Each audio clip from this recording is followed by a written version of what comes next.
Allahabad railway station के waiting room में नमाज बाजमात अदा करने के मामले ने तनाज़ा इख्तियार कर लिया है। जलपाईगुड़ी से नई दिल्ली जाने वाली महानंदा एक्सप्रेस में सफर कर रहे एक मौलाना अब्दुल रब को रेलवे पुलिस ने इलाहाबाद स्टेशन पर उतार लिया। मौलाना के साथ मदारिस के 15 बच्चे भी थे। पुलिस ने इंसानी ट्रैफिकिंग के शक में मौलाना को इलाहाबाद रेलवे स्टेशन पर उतार लिया और उनको प्लेटफॉर्म नंबर 3 के वेटिंग रूम में बंद कर दिया। मौलाना अब्दुल रब का कहना है कि नमाज का वक्त हो जाने की वजह से उनको मजबूरन वेटिंग रूम में नमाज बाजमात अदा करनी पड़ी। वेटिंग रूम में नमाज अदा करने का वीडियो सामने आने के बाद जीआरपी और रेलवे इंतजामिया ने मामले की जांच कराने का फैसला किया है। इसी दरमियान मौलाना अब्दुल रब के साथ सफर कर रहे 15 बच्चों को सरकारी शेल्टर होम में मुंतकिल कर दिया गया है। पुलिस बच्चों के वालिदैन से राब्ता करने की कोशिश कर रही है। सहरसा जिला है, वहाँ के 13 बच्चे हैं। ये जो हमारे साथ में आए हुए हैं वासिल भाई, इनके रिश्तेदार हैं। सारे बच्चे करीब जी। कहाँ ले जा रहे थे बच्चों को? हम इनको मदरसा जामिया दारे अरकम, ये फतेहपुर ज़िला में एक गांव है मोहम्मदपुर गौती, वहाँ मदरसा है जामिया दारे अरकम, वहाँ लेकर जा रहे हैं इनको।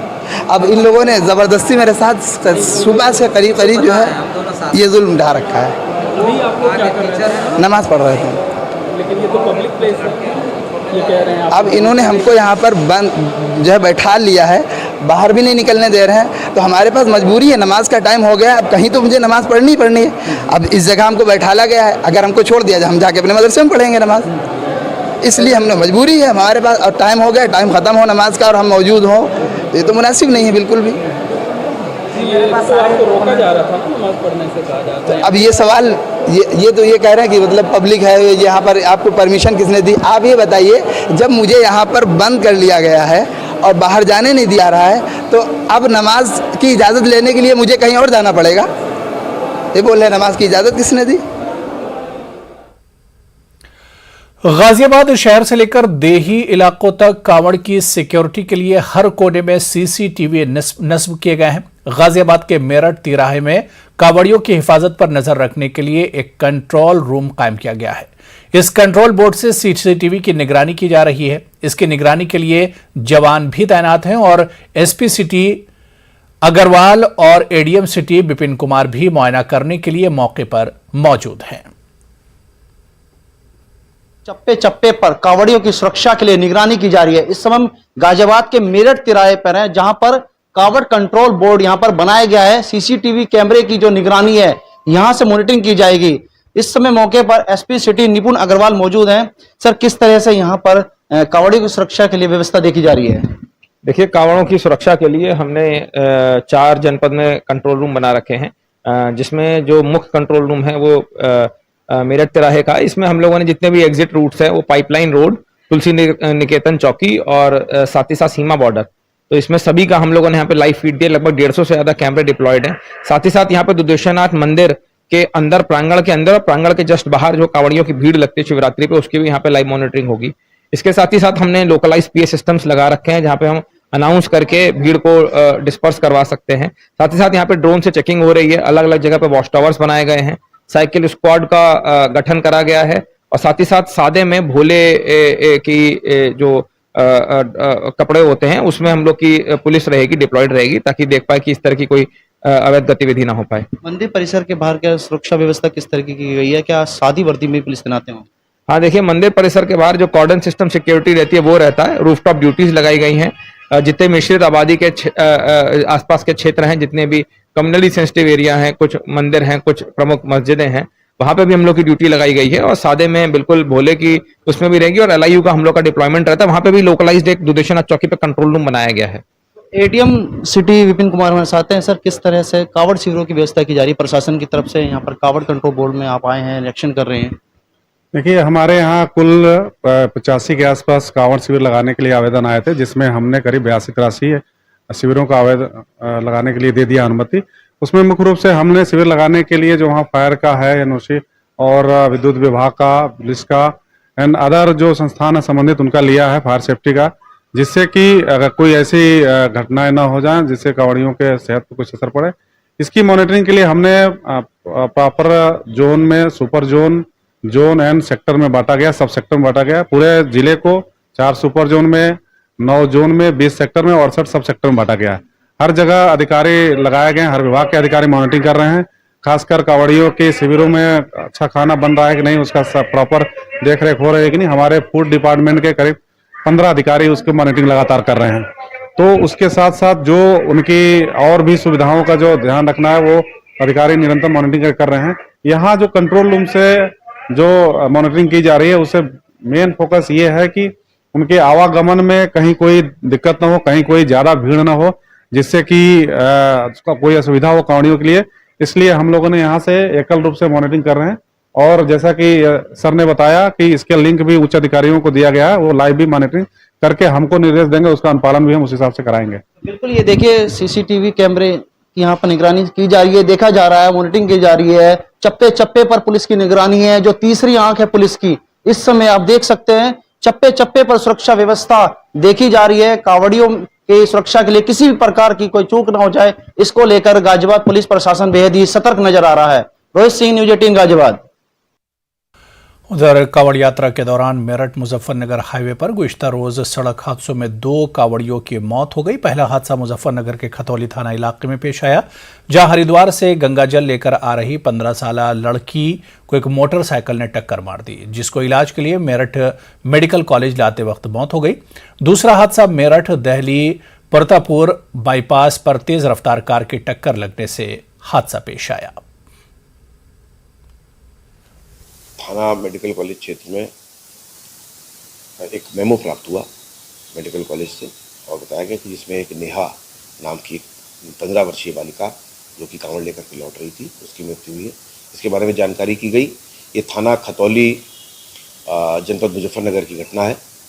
अपने परिजनों के साथ में ये बच्ची कांवड़ लेकर लौट रही थी और उसी रास्ते पे आ रहे एक अन्य कांवड़िया जो कि मोटरसाइकिल पर था, उसके द्वारा टक्कर लगी और उसके बाद में इनको जो है तुरंत ही चिकित्सा सुविधा उपलब्ध कराई है, परंतु की मृत्यु हो गई।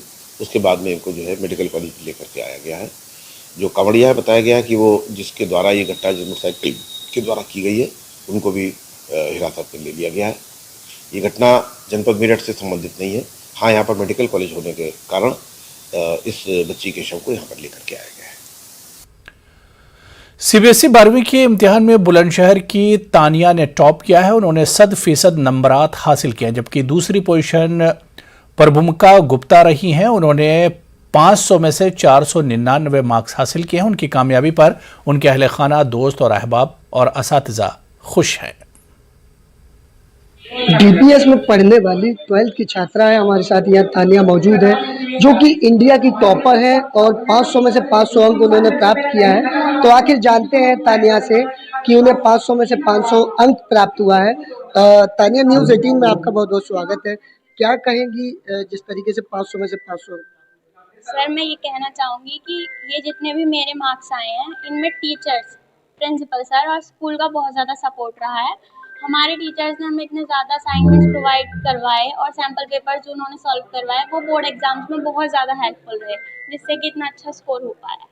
तानिया, जिस तरीके से 500 में से 500 अंक प्राप्त हुए हैं, पेरेंट्स के लिए क्या कहना चाहेंगी? आगे फ्यूचर में क्या करना चाहेंगे? सर, मैं ये कहना चाहूँगी कि पेरेंट्स ने मुझे बहुत अच्छी एक ऐसा एटमॉस्फेयर प्रोवाइड किया जिससे कि मैं विदाउट एनी डिस्टर्बेंस पढ़ सकूँ, और वो हमेशा मुझे सपोर्ट करते थे। मतलब कभी भी कोई प्रेशराइज़ नहीं किया कि कम मार्क्स क्यों आ गए, बाय चांस कहीं 1-2 मार्क्स कट भी जाते थे तो कभी कुछ ऐसा नहीं कहते थे, हमेशा सपोर्ट किया कि अच्छा है, बहुत अच्छा है, हो जाएगा। जी तानिया, आगे किस तरीके की पढ़ाई कंटिन्यूस जारी रहेगी? क्या करेंगी आगे? सर, मैं हिस्ट्री ऑनर्स करना चाहती हूँ और उसके बाद सिविल सर्विसेज।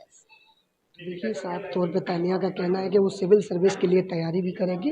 फिलहाल उन्होंने 500 में से 500 अंक प्राप्त करने के बाद डीपीएस का ही नहीं बल्कि अपने देश में नाम रोशन किया है, और साथ ही जिस तरीके से तानिया ने अपने माता पिता के साथ साथ डीपीएस स्कूल का भी नाम रोशन किया। कैमरामैन आंसू के साथ प्रशांत कुमार, न्यूज़ 18 बुलंदशहर। डीपीएस में पढ़ने वाली 12th की छात्रा है हमारे साथ यहाँ तानिया मौजूद है, जो कि इंडिया की टॉपर है और 500 में से 500 अंक उन्होंने प्राप्त किया है। तो आखिर जानते हैं तानिया से कि उन्हें 500 में प्राप्त हुआ है। तानिया, न्यूज़ 18 में आपका बहुत बहुत स्वागत है। क्या कहेंगी जिस तरीके से 500 में से 500? इनमें टीचर्स, प्रिंसिपल सर और स्कूल का बहुत ज़्यादा सपोर्ट रहा है। हमारे टीचर्स ने हमें इतने ज़्यादा असाइनमेंट्स प्रोवाइड करवाए और सैम्पल पेपर जो उन्होंने सॉल्व करवाए वो बोर्ड एग्जाम्स में बहुत ज़्यादा हेल्पफुल रहे, जिससे कि इतना अच्छा स्कोर हो पाया। तानिया, जिस तरीके से 500 में से 500 अंक प्राप्त हुए हैं, पेरेंट्स के लिए क्या कहना चाहेंगी, आगे फ्यूचर में क्या करना? चलिए आगे बढ़ेंगे। द्रौपदी मुर्मू के सदर जमहूरिया हिंद मुंतखब होने पर भारतीय जनता पार्टी अक़लियती सेल अलीगढ़ के जिम्मेदारान ने भी खुशी का इजहार किया। उन्होंने जहां द्रौपदी मुर्मू को मुबारकबाद पेश की है, वहीं भारतीय जनता पार्टी के आला कमान को मुबारकबाद देते हुए कहा कि ये सिर्फ भारतीय जनता पार्टी में ही मुमकिन है जो एक कारकुन को सदर जमहूरिया हिंद बना दिया। शहर नायब सदर डॉक्टर नबी हसन और आमिर जैदी ने कहा कि हमारी हुकूमत का अपना नारा सबका साथ सबका विकास पर अमल पैरा है। जो है अल्पसंख्यक मोर्चे भारतीय जनता पार्टी की तरफ से माननीय माहिम मुर्मू जी की जो जीत हुई है उसके लिए हम उनको बधाई देते हैं और ये एक ऐसा संदेश दिया है भारतीय जनता पार्टी ने और ये बहुत खुशी की बात है और पूरे देश को इसमें मान सम्मान की बात है। द्रौपदी मुर्मू जी की जीत को मैं एक साधारण परिवार से, आदिवासी परिवार से आई हुई एक साधारण लेडी को उन्होंने देश का राष्ट्रपति बना के उनका गौरव बढ़ाया है, उनका मनोबल बढ़ाया है और ये सब भारतीय जनता पार्टी में ही संभव है। एक आम कार्यकर्ता को भारतीय जनता पार्टी सम्मान देती है, सबका साथ सबके विकास के साथ काम करती है और साधारण लोगों को उनका हक दिलाने के लिए और उनका सम्मान बढ़ाने के लिए, उनके समाज को मजबूत करने के लिए भारतीय जनता पार्टी काम कर रही है। मुल्क की 15वीं सदर जमहूरिया हिंद मुंतखब होने पर द्रौपदी मुर्मू के वतन और कुर्ब-ओ-जवार से ताल्लुक रखने वाले लोग जबरदस्त खुशी का इजहार कर रहे हैं। कांग्रेस लीडर और मारूफ समाजी कारकुन मोहम्मद सुहैल अख्तर ने कहा कि हम इन सभी लोगों के लिए एजाज की बात है जो मुल्क के इन पसमानदा इलाकों से ताल्लुक रखते हैं। उन्होंने कहा कि बिहार, झारखंड, उड़ीसा और महाराष्ट्र के मुतादिद इलाके ऐसे हैं जहां आदिवासी तबके से ताल्लुक रखने वाले लोग रहते हैं। बहुत ही खुशी का दिन है और मुझे बहुत फ़ख्र है कि आज हिंदुस्तान के ट्राइबल इलाके से द्रौपदी मुर्मू जी को भारत का सदर मुंतखब किया गया है, जिसके लिए मैं हिंदुस्तान के वज़ीर आज़म और दीगर जितने भी अरकान ने इनको वोट दे करके जो हिंदुस्तान के सदर जमहूरिया के पद पे इनको जो बैठाए हैं, इसके लिए बहुत ही हमें फ़ख्र महसूस हो रहा है। अब बिलखसूस झारखंड, बिहार और उड़ीसा के जो आदिवासी क्षेत्र है, यहाँ तक के जो महाराष्ट्र में के इलाके भी जो टच करता है, ये सारे लोग अपने आप को बहुत ही खुशी महसूस कर रहे हैं और बहुत ही आज खुशी का दिन है, ईद के जैसा दिन हम लोगों के लिए है। हिंदुस्तान की सदर जमहूरिया के ओहदे के लिए मुंतखब होने वाली द्रौपदी मुर्मू के लिए मुल्क भर में जश्न का माहौल है। वहीं अलीगढ़ मुस्लिम यूनिवर्सिटी के असातिज़ा और अलीग बरादरी भी इस इंतखाब पर खुशी का इजहार कर रहे हैं। इस्लामिक स्कॉलर और शोबा दीनियात के उस्ताद डॉक्टर रेहान अख्तर कासमी ने मुल्क के सदर जमहूरिया के लिए मुंतखब होने पर द्रौपदी मुर्मू को मुबारकबाद पेश करते हुए कहा कि उनका इंतखाब ख़वातीन का एजाज़ है और मुल्क के मफाद में लिया गया फैसला है। द्रौपदी मुर्मू साहिबा के मुंतखब होने पे मैं ख़ुद उन्हें मुबारकबाद पेश करता हूँ और मैं अलीग बरादरी की जानिब से मुबारकबाद पेश करता हूँ कि उनका इंतखाब यकीनन एक ख़ातून का एज़ाज़ भी है और ये देश हित में लिया गया फ़ैसला है और मैं उम्मीद करता हूँ कि उनके मुंतखब होने से यकीनन ये मुल्क मज़बूत होगा और मुल्क में जो समाजी जो ताना बाना है वो भी मजबूत होगा और जो सरकार की और जो हिंदुस्तान की रगो रेशा में जो महिलाओं का, ख़वातीन का जो सम्मान और एजाज़ है, उससे भी इसमें मजबूती मिलेगी। अलीगढ़ मुस्लिम यूनिवर्सिटी के शोबा फ़लसफ़ा के प्रोफेसर लतीफ़ हुसैन शाह काज़मी को Indian Council of Philosophical research वज़ारत तालीम हुकूमत हिंद की जानिब से गीता और कुरान के अखलाकी जिहाद के मौजू पर मबनी रिसर्च प्रोजेक्ट के लिए 2.5 लाख रुपये की ग्रांट तफवीज़ की गई। मीडिया से बात करते हुए साबिक़ सदर शोबा फ़लसफ़ा प्रोफेसर लतीफ़ काज़मी ने कहा कि वक्त की अहम ज़रूरत है कि हम इन दोनों अजीम मजहबी सहीफ़ों यानी गीता और कुरान करीम के अखलाकी सफ़ात और खुसूसियात और तकाबुली मजहबी मुतालात को फ़रोग़ दें, क्योंकि दोनों मजहबी किताबों का मकसद एक है। आज मराफरत के माहौल में इस पर काम किया जाना मेरे लिए बाइस मसरत है। भगवत गीता और कुरान की हैसियत से जो मैंने एक project Indian Council of Philosophical Research Government of India को अप्लाई किया था, उन्होंने ये ग्रांट मुझे दी है और इसमें मेरी कोशिश ये रहेगी कि वो कॉमन एलिमेंट जो भगवत गीता में, वो जो कॉमन एलिमेंट जो कुरान शरीफ में दोनों जगह मौजूद हैं, उनको सामने लाया जाए, ताकि हिंदू और मुसलमान जो अपने अपने तरीके से इबादत में मसरूफ़ हैं वो ये देख लें कि कितनी चीज़ें उनमें कामन हैं और किस तरह ये कामन चीज़ों को साथ में लेकर हम एक दूसरे के साथ रह सकते हैं, बस सकते हैं और पुरअमन ज़िंदगी गुजार सकते हैं। अलीगढ़ के तज़किया इस्लामिक स्कूल में आज एक सकाफ़ती प्रोग्राम का इनेकाद किया गया। मज़कूरा प्रोग्राम को वेजिटेबल डे के तौर पर मुनक़्क़िद किया गया, जिसमें सऊदी अरब से आए मारूफ मौलवी डॉक्टर मिसबाहुद्दीन ने बतौर मेहमान खुसूसी शिरकत की और बच्चों के जरिए तैयार किए गए मॉडल और ड्राइंग को देखा। उन्होंने कहा कि आज माहौलियाती आलूदगी के इस दौर में बहुत ज़रूरी है कि बच्चों को इस तरह के प्रोग्राम का इनेकाद करने और इन्हें बेदार किया जाए। ये बहुत अच्छी शुरुआत है और इससे पढ़ाई के साथ साथ में जो हमारे इश्यूज़ हैं, जैसे इन्वायरमेंटल इश्यूज़ हैं, सोशल इश्यूज़ हैं, पेड़ लगाने के ताल्लुक़ से, इसमें बच्चे अगर अभी से मोटिवेट होंगे तो आगे जाके एक अच्छे शहरी बनेंगे, अच्छे नागरिक बनेंगे और मुल्क की तरक्की में इनका बड़ा कंट्रीब्यूशन होगा। कंपटीशन। किस तरह का कंपटीशन था ये? Vegetables name. तो आपने क्या बनाया था? टोमेटो। टोमेटो बनाया था। कैसा लगा आपको? अच्छा। क्या कहना चाहती हैं, इस तरह के कॉम्पिटिशन कितने अच्छे होते हैं? बहुत अच्छे होते हैं। अच्छा लगा आपको? यस। नदिया, क्या बनाया आपने? कैरेट। कैसा लगा आपको? अच्छा। क्या था आपके स्कूल में आज? कंपटीशन था। क्या प्राइज मिला आपको? अच्छा लगा। Ghaziabad police station Kavi Nagar police ने 300 से ज्यादा गाड़ियां चोरी करने वाले गैंग का पर्दाफाश किया है। दिल्ली एनसीआर में यह गैंग 4 व्हीलर और 2 व्हीलर गाड़ियों की चोरी करता था। पुलिस ने 4 मुलजिमान को गिरफ्तार किया है।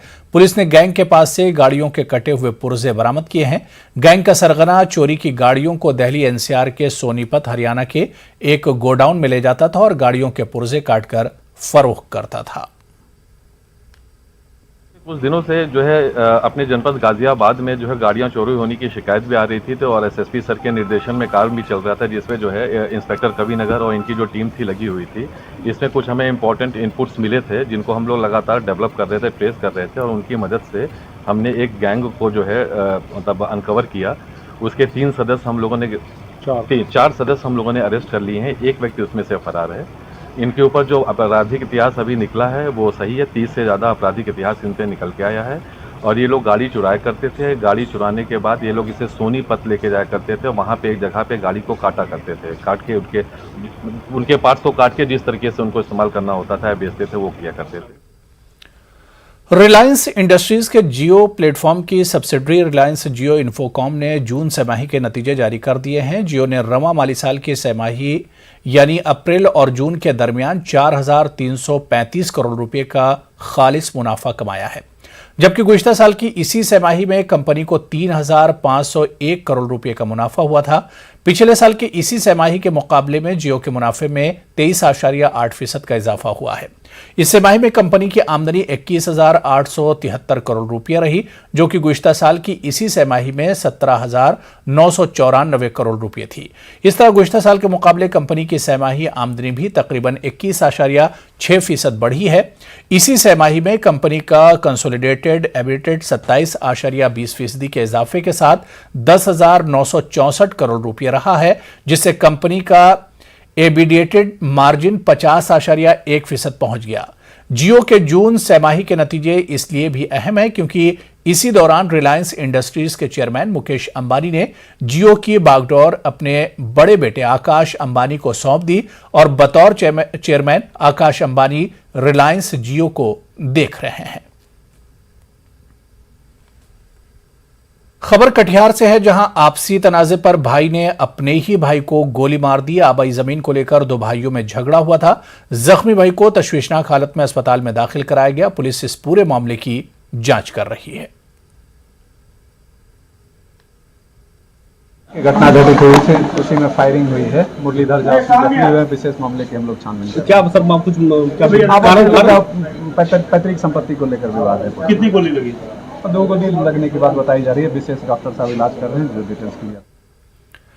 पटना डिस्ट्रिक्ट रजिस्ट्रेशन ऑफिस में 1 अगस्त से रजिस्ट्री सिर्फ मॉडल डेट पर की जाएगी। आपको शिनाख्ती कार्ड के साथ जमीन या फ्लैट के कागजात साथ रखना होंगे और मॉडल की तैयारी के साथ आपको रजिस्ट्री में होने वाले अखराजात का चालान दिया जाएगा।